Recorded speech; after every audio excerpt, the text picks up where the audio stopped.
Sebelum kita mencintai keluar, kata Osho, kita harus mencintai diri kita sendiri.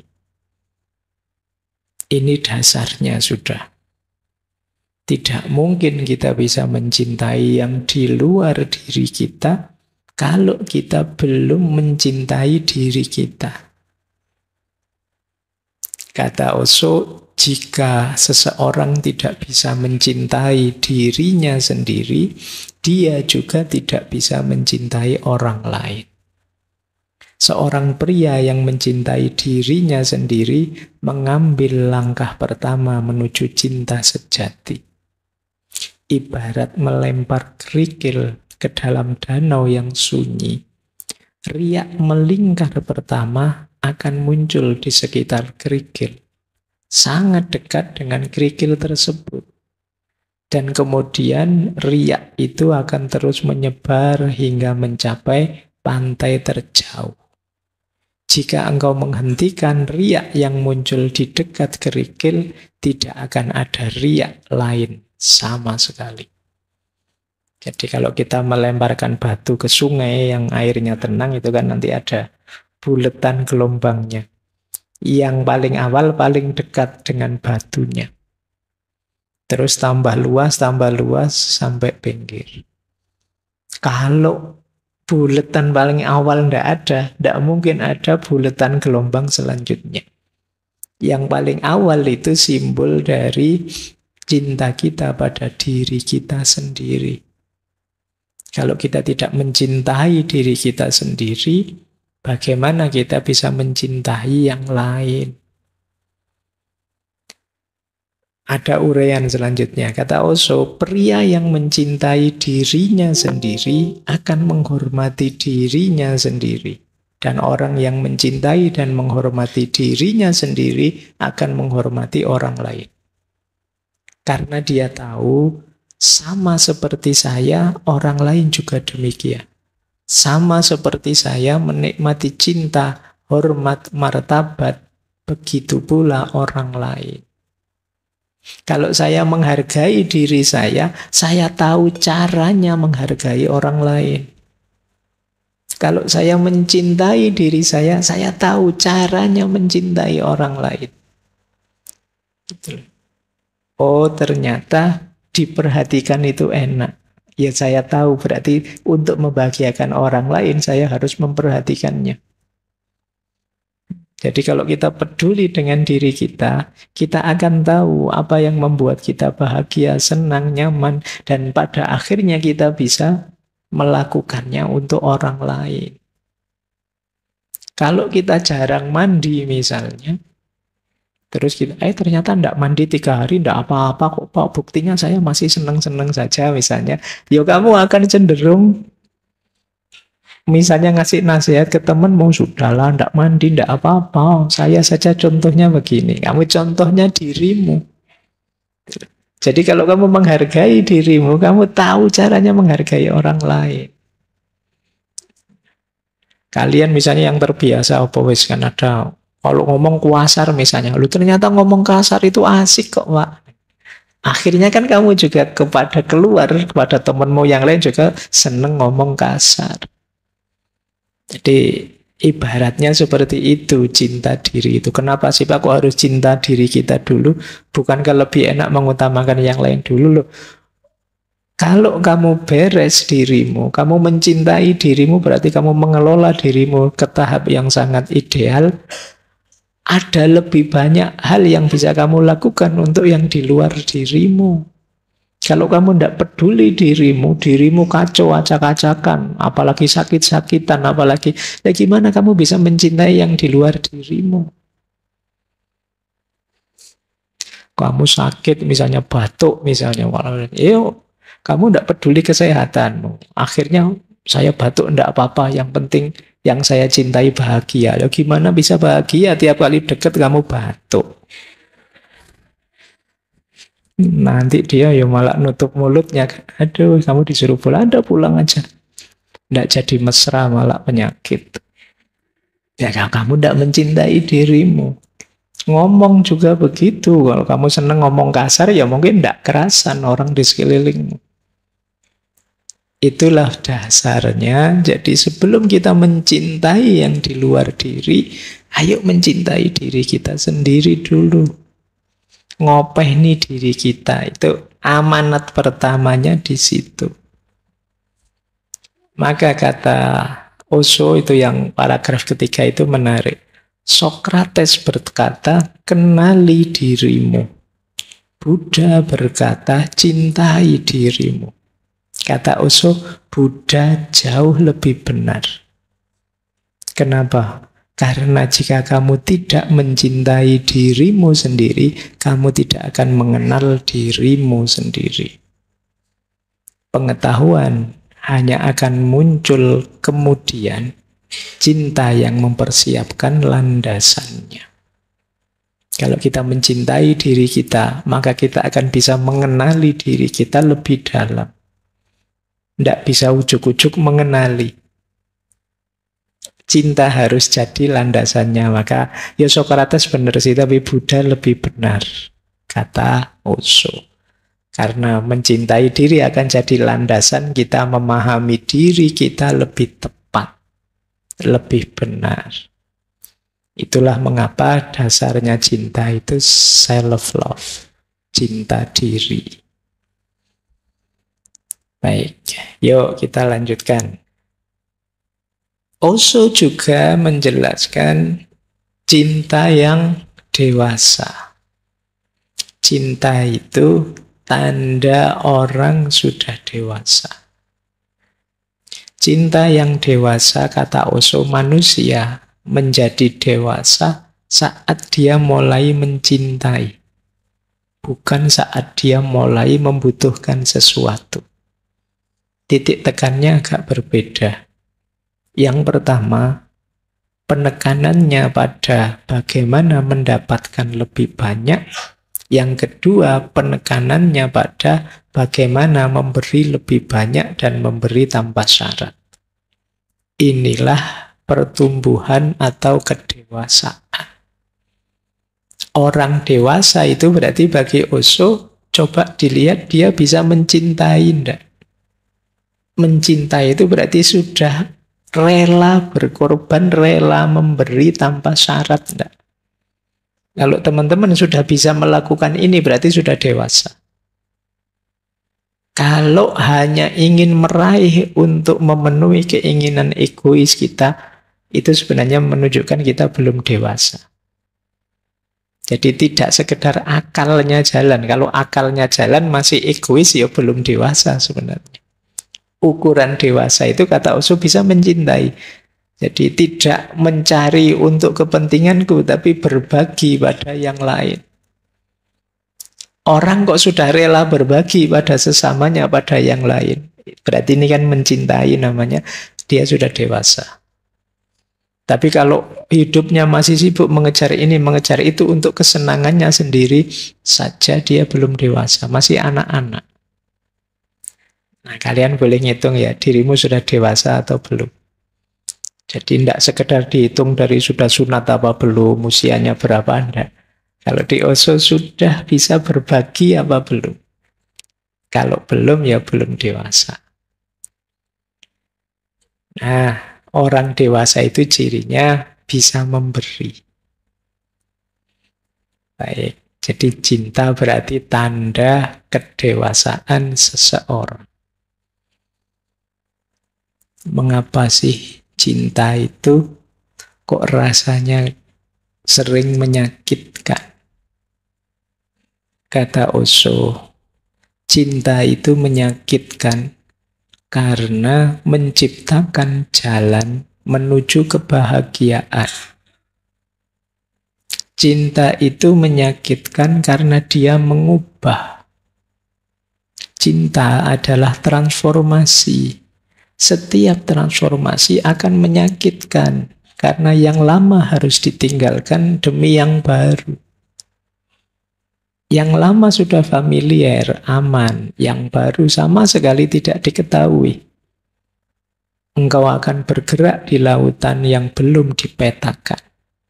Engkau tidak akan menggunakan pikiran pada hal baru, sedangkan dengan yang lama, pikiran telah terampil. Pikiran hanya bisa berfungsi dengan yang lama. Dengan yang baru, pikiran sama sekali tidak berguna. Jadi cinta itu kan membawa transformasi perubahan dalam hidup. Tentu saja perubahan itu pahit.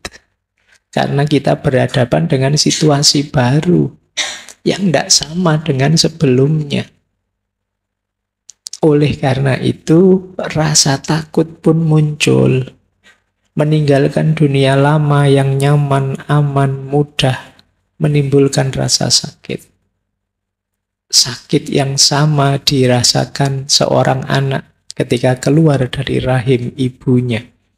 Sakit yang sama dirasakan burung saat keluar dari telurnya. Ini adalah rasa sakit yang sama yang akan dirasakan burung ketika dia pertama kali mencoba mengepakkan sayapnya. Jika emas ingin dimurnikan, maka harus melalui api.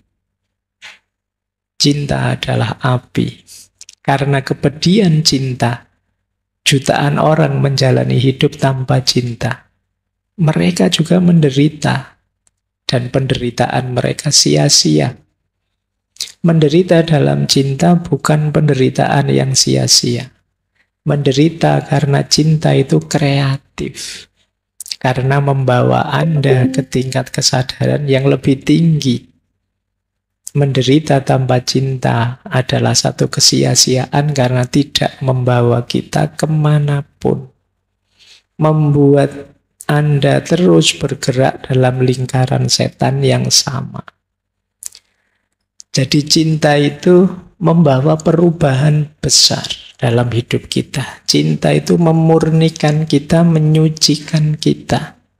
Ego-ego kita dibersihkan.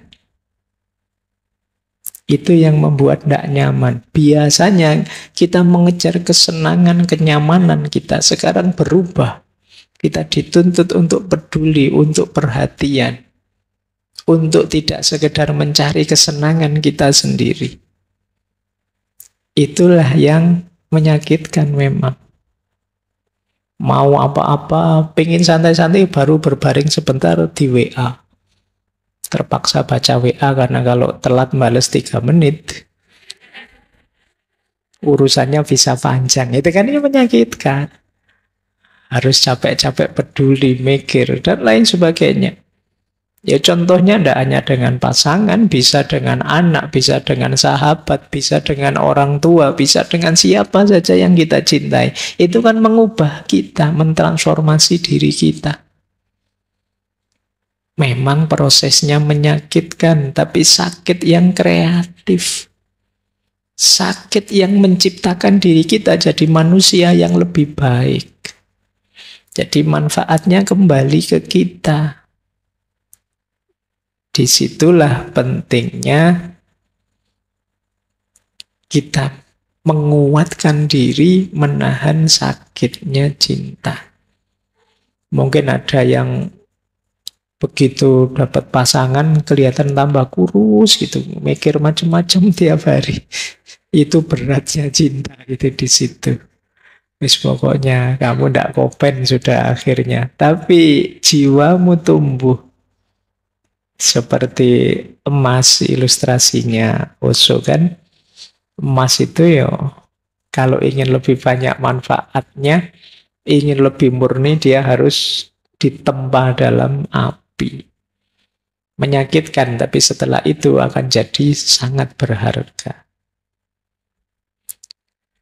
Baik, ini jawabannya Osho ya. Nanti kalau ada yang tanya, kenapa sih sejak mencintai saya kok sakit, kok rasanya hidup ini tambah ruwet, tambah rumit. Ya begitulah cinta. Deritanya tiada akhir. Itu dawuhnya Patkai ya. Baik, kita lanjutkan. Nah, ini menarik, ada satu teori dari Osho. Cinta yang sejati itu justru kesediaan untuk sendiri. Ini menarik ya. Kita kan selama ini pokoknya hidup mati berdua kemana-mana bareng. Tapi Osho kebalikannya, enggak. Orang yang benar-benar mencintai itu justru orang yang siap sendiri. Demi apa? Demi kebebasanmu. Demi kebahagiaan. Dan orang yang siap sendirilah yang dia akan bisa berbagi. Tadi kan cirinya yang dewasa berbagi. Siap sendiri bukan berarti enggak jadi nyari pasangan, Pak. Enggak begitu maksudnya. Jadi siap sendiri itu kata Osho, kebenaran eksistensial hanya orang yang mampu menyendiri, yang mampu mencintai, berbagi dan menyelami inti terdalam cinta. Cinta bukan sebuah hubungan, cinta itu keadaan. Tidak ada hubungannya dengan orang lain. Seseorang tidak sedang jatuh cinta, orang itulah cinta itu. Tentu saja ketika seseorang sedang jatuh cinta, memang dia jatuh cinta, ya itulah hasilnya. Jadi kita berubah jadi cinta, kok tiba-tiba memang ada lawan jenis yang kita cintai, yaitu efeknya. Tapi tidak hanya dia yang kita cintai, semua juga kita cintai. Nah, kadang-kadang justru dalam cinta itu kita siap menyendiri jadi diri kita untuk bisa berbagi lebih banyak pada yang kita cintai. Jadi ini mirip nanti kayak dulu di Khalil Gibran bahwa cinta itu justru yang kuat seperti tiang-tiang, ya kayak tiang-tiang masjid ini, tiang-tiang bangunan. Dia tidak boleh terlalu rapat, kurang kuat bangunannya.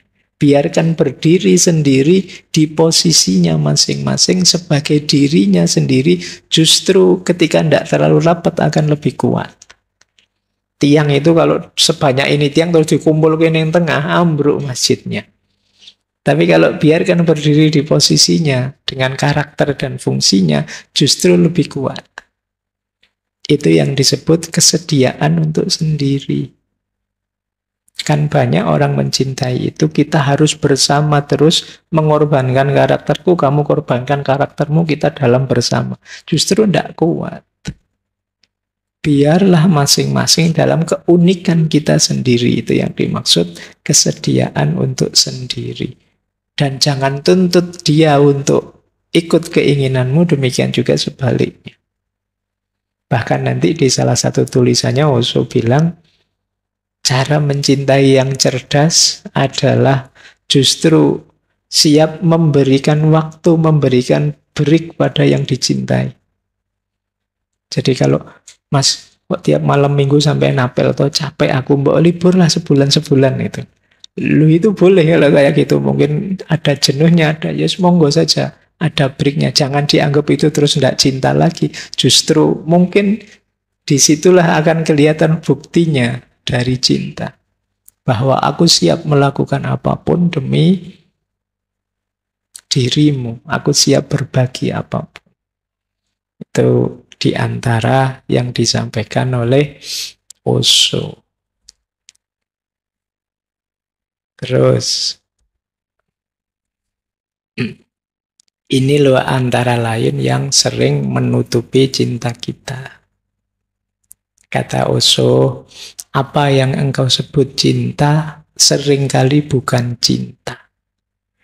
Apa yang engkau sebut cinta itu mungkin banyak hal lain, tapi bukan cinta. Mungkin itu seks, mungkin itu keserakahan, mungkin itu kesepian, mungkin itu ketergantungan, mungkin itu sikap posesif. Mungkin banyak hal lain, tetapi bukan cinta, belum cinta. Nah, itu ya yang tahu kita. Bilangnya jatuh cinta sih, tapi sebenarnya itu nafsu saja. Kamu ngincer seksnya misalnya. Itu kamu yang tahu. Bilangnya cinta sih, tapi ternyata itu sebenarnya kamu serakah saja, pengen pamer, pengen nunjukkan ke temanmu bahwa saya juga sudah laku kok, emangnya kamu saja misalnya. Bilanya bisa macam-macam. Coba kamu cermati. Kata Osho, jangan-jangan itu bukan cinta. Posesif, ingin menunjukkan bahwa saya bisa punya sesuatu. Atau itu bukan cinta, tapi ketergantungan. Itu bukan cinta, hanya pelampiasan dari kesepianmu saja. Makanya itu yang harus kita bersihkan, sehingga cintanya muncul. Kata Osho, cinta itu tidak posesif kok. Cinta itu tidak ada hubungannya dengan orang lain. Cinta itu keadaan. Ini yang cinta level 3 tadi. Cinta itu bukan sebuah hubungan. Satu hubungan mungkin terjadi, tapi cinta tidak sekedar hubungan. Satu hubungan bisa ada, tapi tidak terbatas pada itu saja. Cinta lebih dari itu. Cinta adalah keberadaan. Jika hanya sekedar hubungan, tidak mesti itu cinta. Kan kalian punya istilah hubungan tanpa status. Ya. Jadi kalau sekedar hubungan jangan GR dulu. Jadi, kita kan berhubungan iya, tapi kan tidak mesti cinta namanya hubungan. Itu bisa macam-macam. Kuncinya apa satu hubungan disebut cinta? Karaktermu berubah jadi karakter seorang pecinta. Kuncinya di situ sebenarnya. Maka fokusnya pada dirimu yang jadi pecinta, bukan siapa yang kamu cintai. Ini dulu teori yang sama disampaikan ketika kita belajar Erich Fromm. Yang lebih penting adalah mengubah diri kita menjadi yang bisa mencintai. Bukan siapa yang kita cintai. Monggo saja. Kalau kita siap mencintai, ya yang kita cintai akan hadir sendiri. Oke, ini yang kita bersihkan sehingga cinta yang tertimbun di bawah kesadaran akan muncul. Menjadi penciri kita. Kita menjadi seorang pecinta. Baik. Mau saya lanjutkan? Masih kuat? Kuat ya, ngomong cinta-cintaan itu. Lanjutkan lagi. Kalau orangnya belum dewasa, tapi mencintai gimana Pak? Berarti sudah jatuh cinta sih, tapi masih belum rela berbagi. Masih ingin pamrih-pamrih dia peroleh dari cintanya. Kata Osho, orang yang belum dewasa, kalau jatuh cinta, dia akan menghancurkan kebebasan yang lain. Menciptakan perbudakan, menjadikan penjara. Kebalikannya, orang dewasa yang jatuh cinta, dia akan membantu untuk bebas. Saling membantu, menghancurkan segala macam perbudakan. Dan ketika cinta mengalir dengan kebebasan, disitulah keindahan. Namun kalau cinta mengalir dengan ketergantungan, disitulah keburukan. Jadi kalau orang masih kanak-kanak, belum dewasa kok jatuh cinta, biasanya masih sangat egois, maka cinta itu akan jadi sarana hegemoni, dominasi, perbudakan, penjara. Karena yang dia cintai akan dia posisikan hanya sebagai alatnya dia untuk memenuhi kebutuhan dan kepentingannya. Sementara orang dewasa yang mau berbagi tadi, itu kalau jatuh cinta, pada akhirnya justru akan bisa membebaskan yang dicintai. Jadi memberikan yang terbaik pada yang dicintai. Disitulah nanti akan kelihatan indahnya cinta. Jadi itu bedanya. Jadi teman-teman ada di mana dalam cinta ya saya tidak tahu, tapi semoga semuanya sudah dewasa ya. Apalagi sudah mahasiswa, semoga rela berbagi. Ini kalau diomongkan gampang. Tapi dalam prakteknya kadang kita itu punya kadar kepelitan kita masing-masing. Entah dalam hal apa, itu sisi egoisnya kita. Ayo latihan berbagi. Makanya Ada ayat Al-Quran itu yang bilang lantanarul birro hatta tunfiku ma tuhibbun. Jadi masih belum disebut kebaikan kalau engkau belum berbagi apa yang engkau cintai. Oh, ini jangan dimaknai tum-tuman wajar ya. Maksudnya kalau ingin berbagi sesuatu itu yang berharga. Jadi berbagi itu sudah dewasa, apalagi mau berbagi hal-hal yang kamu anggap berharga untuk dirimu. Nah, itu cirinya kebaikan.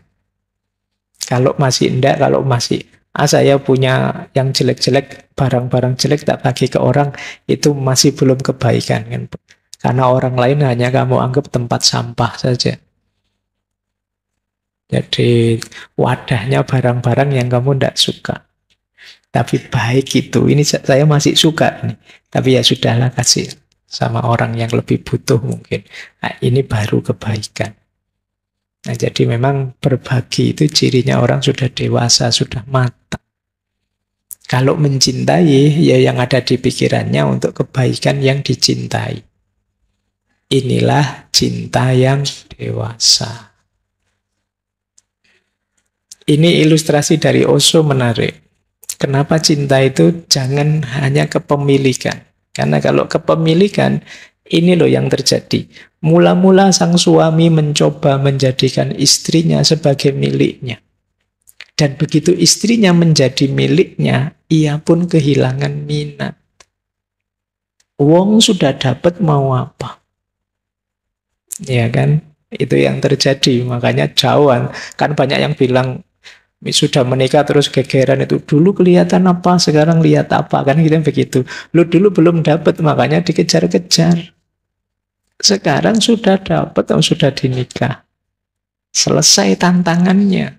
Kehilangan minat, tidak menantang lagi. Oh, ini yang sering jadi masalah. Kok bisa begitu, Pak? Karena cinta dimaknai sekedar kepemilikan. Kepemilikan itu kalau sudah dimiliki kan selesai. Kalau kata Ki Ageng Suryo Mentaram, manusia itu ingin sesuatu. Kalau sudah diperoleh, mulur keinginannya. Tidak mungkin selesai di situ. Kalau sudah diposes, sudah dimiliki, ya dia ingin miliki yang lain. Jadi jangan memaknai cinta hanya sebagai kepemilikan. Itu kan banyak yang tanya ke saya, Pak, cinta harus memiliki enggak, Pak? Iya, boleh saja cinta itu memiliki, tapi jangan dimaknai cinta sekedar kepemilikan. Kalau tidak, ceritanya seperti itu. Jadi begitu istrinya menjadi miliknya, dia kehilangan minat. Kata Osho, ada logika tersembunyi di baliknya. Karena puncak kepentingannya adalah memiliki, sekarang semuanya sudah selesai. Dan dia ingin mencoba wanita lain sehingga dia dapat melakukan perjalanan untuk kepemilikan lagi, nyari tantangan baru. Makanya kan kadang-kadang banyak, ini gimana sih orang ini sudah nikah, istrinya ya cantik, keluarganya rasanya baik-baik saja, ya kaya, kok ya mau-maunya nyari yang lain, selingkuh. Selingkuhannya lebih di bawahnya lagi. Ya mungkin itu bagian dari tantangan baru. Karena yang di rumah sudah selesai.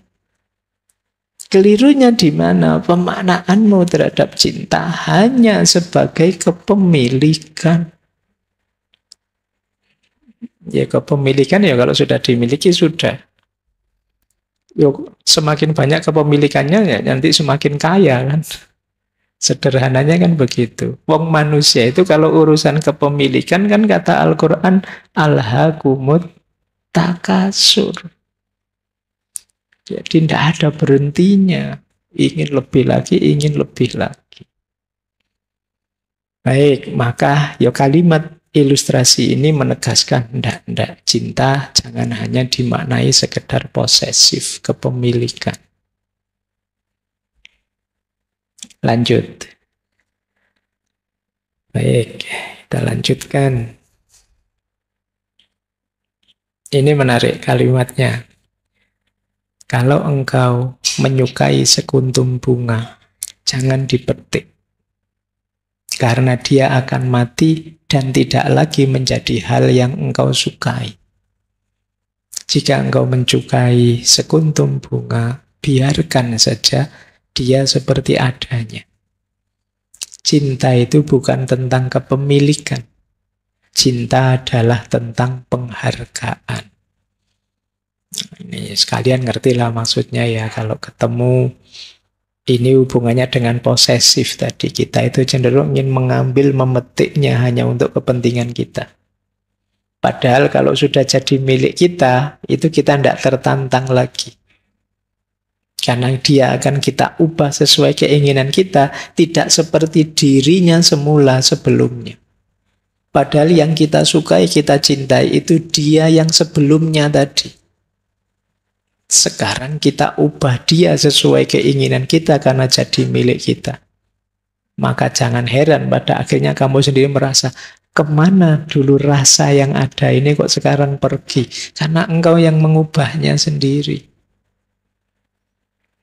Jadi kalau ada sekuntum bunga, kamu senang, jangan dipetik. Kalau dipetik, kamu bawa ke kamar, kamu tidak akan senang lagi dengan bunga itu. Karena tadi kamu kagumi bunga itu, ditangkainya seperti dia apa adanya.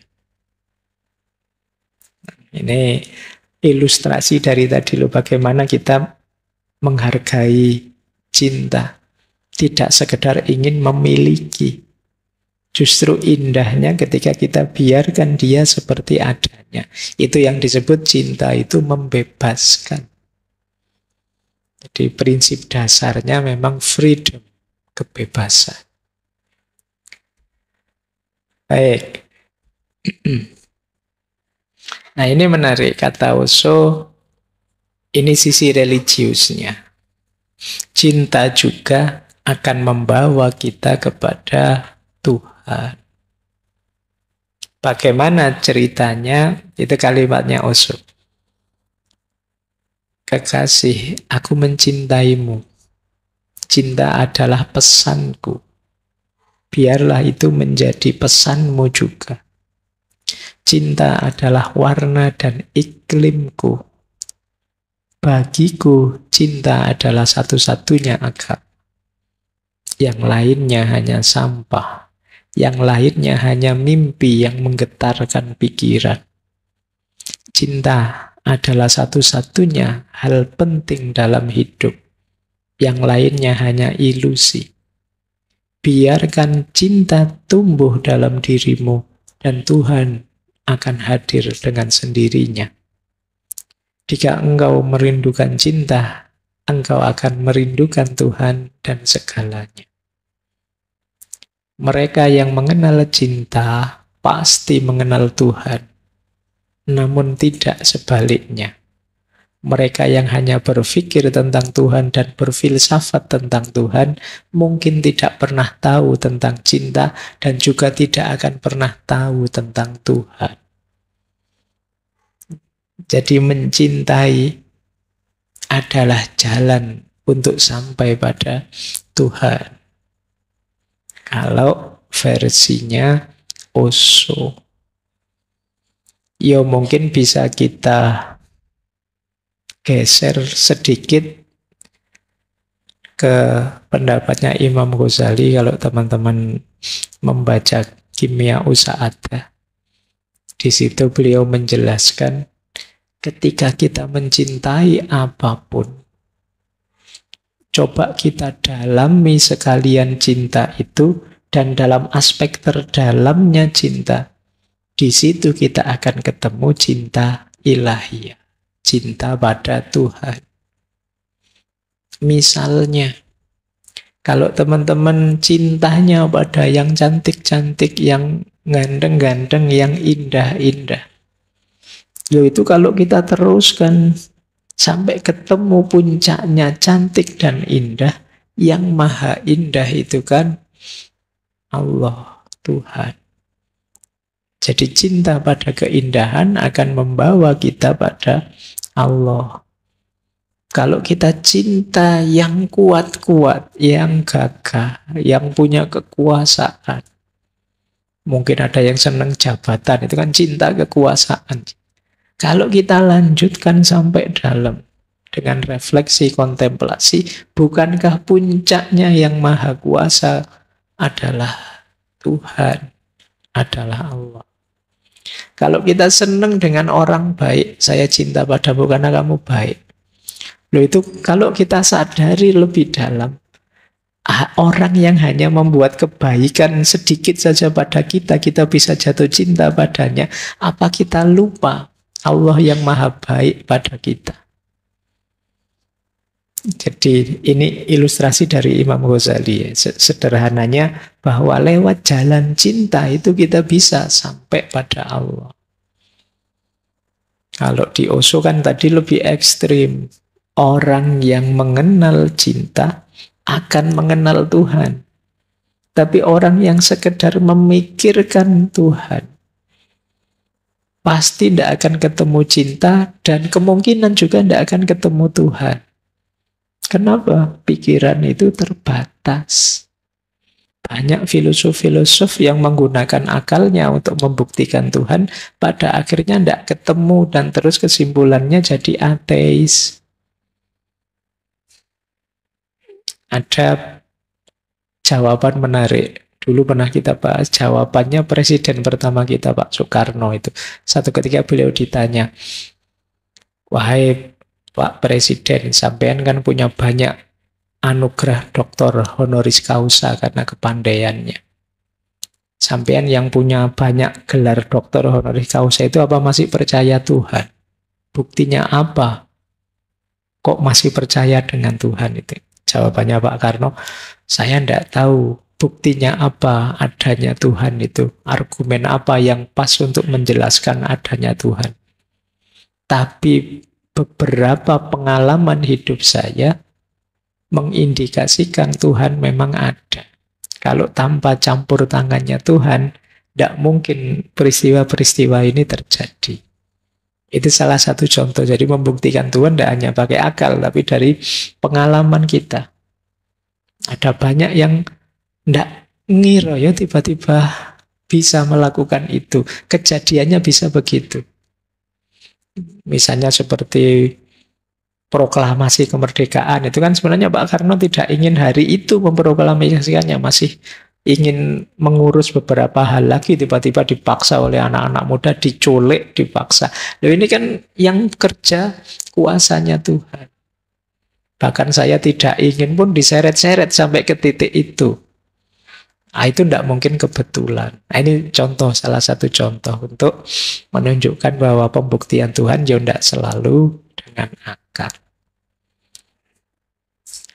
Terus, cinta itu menurut Osho sudah ada dalam diri kita. Tidak usah kamu cari kemana-mana.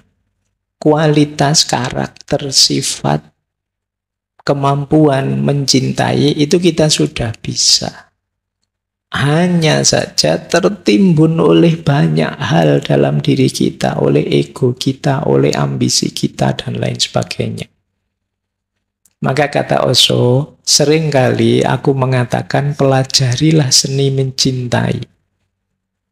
Tetapi yang aku maksud sebenarnya adalah pelajari seni menghilangkan semua yang menghalangi cinta. Ini adalah proses negasi, ibarat menggali sumur. Engkau terus-menerus membuang banyak lapisan tanah, kerikil, bebatuan, dan tiba-tiba ada air. Airnya sebenarnya selalu ada, dia mengalir di bawah. Setelah engkau menghilangkan semua penghalang, air tersedia. Begitu juga dengan cinta. Cinta adalah arus bawah dari keberadaanmu. Memang sudah mengalir, tapi masih banyak bebatuan, banyak lapisan tanah yang harus disingkirkan. Jadi tidak usah khawatir, Pak, saya itu tidak pinter mencintai, Pak, saya itu. Semua orang pasti bisa. Buktinya kalau kamu jatuh cinta, ya tiba-tiba bisa bikin puisi. Tiba-tiba pinter nulis puisi patah hati dan lain sebagainya. Jadi kita bisa kok. Yang penakut kalau jatuh cinta tiba-tiba jadi berani. Yang biasanya kalau ngomong kaku, tiba-tiba bisa ngerayu, bisa gombal. Tiba-tiba bisa basa-basi. Tiba-tiba bisa menyapa. Itu dasarnya cinta. Kita bisa kok sebenarnya. Hanya saja selama ini banyak tertimbun oleh macam-macam. Mungkin oleh ego, mungkin oleh gengsi, mungkin oleh ambisi, mungkin oleh cita-cita yang tidak perlu, dan lain sebagainya. Berarti tugas kita apa? Yuk bersih-bersih diri ini terhadap hal yang tidak penting, biar cintanya bisa muncul keluar. Mungkin ada banyak kebencian dalam diri kita, yuk kita sisihkan, kita singkirkan. Mungkin ada banyak iri, mungkin ada banyak dengki, mungkin ada banyak dendam. Itu kita singkirkan semua. Pada akhirnya cintalah yang akan muncul. Di situ kita akan menjadi pribadi yang mencintai.